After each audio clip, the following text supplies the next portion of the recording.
Hi everyone, welcome back to Islam Unboxed. Today I will be talking about Wudhu or Ablution. Muslims are required to wash themselves before prayer. Why? Because Allah wants them to purify themselves. From what, to be exact? Good question. Let us go to Surah AlMaidah verse 6 to know the answer.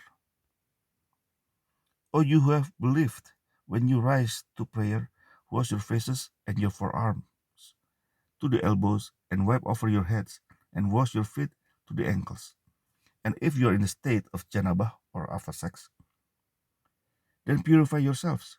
But if you're ill or on a journey, or one of you comes from the place of relieving himself, or you have contacted women and do not find water, then seek clean earth and wipe over your faces and hands with it. Allah does not intend to make difficulty for you, but He intends to purify you and complete His favor upon you, that you may be grateful. Allah always says something like this, He does not have intention to give you any difficulty. That's nice. That's cute. Anyway, so as we can see, the answer is from Surah AlMaidah verse 6. Allah wants you to be pure. Allah wants you to purify yourself from the state of janabah or after sex. Or if you're ill, purify yourself. If you're on a journey, purify yourself. If you come out from the toilet, purify yourself. If a woman touches you, purify yourself. If you touch a woman, purify yourself. Very simple. Okay, so now we know the answers to this. Let us go to my other favorite website, Islamka.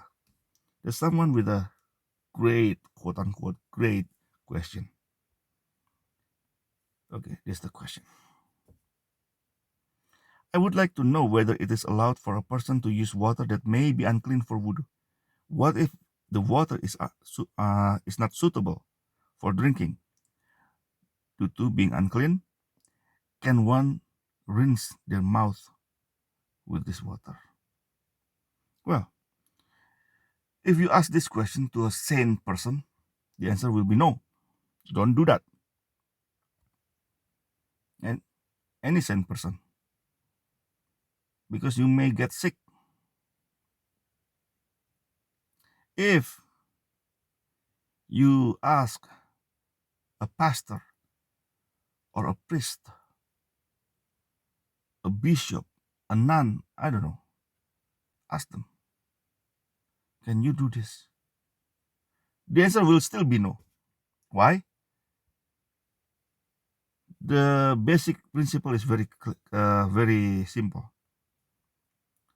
You cannot clean yourself with something unclean.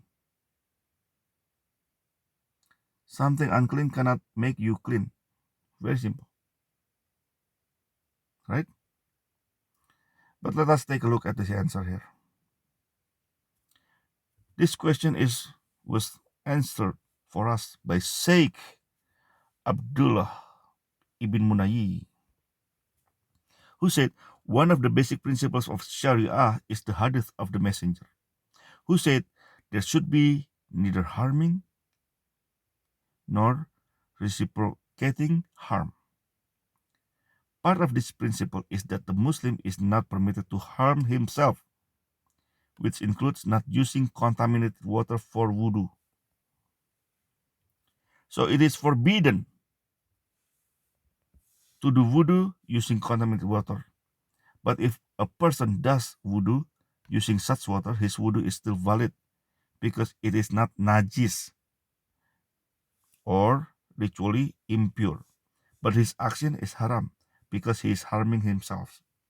Now, it is closed with the usual mantra, and Allah knows best. This Abdullah ibn Munayi actually condemning him his own prophet. He just condemned Muhammad. Why? Let us take a look at this Sunan An-Nasai, hadith number 326. It was said, it was narrated by Abu Sa'id al-Khudri. Said, it was said, O Allah's messengers of Allah, you perform wudu from the well into which the bodies of dogs, menstrual rags, and garbage are thrown. He said, water is pure, and it is not made impure by anything. Imagine the answer like this. So, anyone know if a well full of dead dogs, menstrual rags, and garbage, from that well you shouldn't be drinking the water, or rinse your mouth, or wash your face even, because the water is contaminated. Look at this, the answer. Right? It is forbidden to do wudu using contaminated water. But look at this, the Prophet. He doesn't care. He didn't care. So, this Sheikh Abdullah ibn Munayyi just condemned his own Prophet.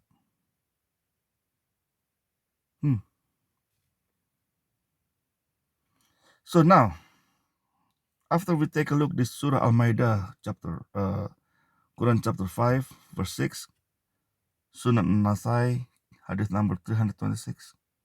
I want us to compare it with what Jesus said in Matthew chapter 23, verse 25 to 27. Let us read together. Woe to you, teachers of the law and Pharisees, you hypocrites!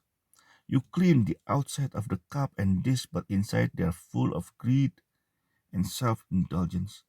Blind Pharisee, first clean the inside of the cup and dish, and then the outside also will be clean. Woe to you, teachers of the law and Pharisees, you hypocrites! You are like whitewashed tombs, which look beautiful on the outside, but on the inside are full of the bones of the dead and everything unclean. So Jesus instructed you to clean the inside. We need to purify our soul first, our thought first, and then the outside will be clean. But Allah here in Surah Al-Maidah said, you have to wash the outside first. And actually, he doesn't say anything about the inside. He doesn't care about the inside. If a woman touches you, and then you have to clean yourself, you have to purify yourself. You know, that's how much Allah care about the outside. But Jesus doesn't care. He's actually the opposite, right? And Muhammad on the other side, Muhammad is like just I don't know what he was thinking, by doing this, by performing wudu with contaminated water. Like I said, any sane person, or if you ask anyone who knows the basic spirituality, any religion, they will tell you,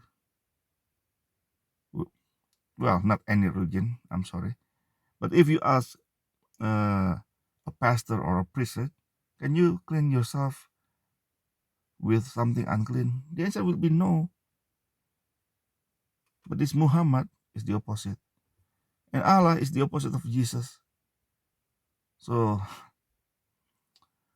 we don't need to be a rocket scientist. We don't need to go to Bible school for 3 years or 5 years. We don't need to be a priest or a bishop to know which one makes sense. So I hope this is very clear for you to see which one is from God, which teaching is from God. Well, that's all from me for tonight. Thank you for listening and watching.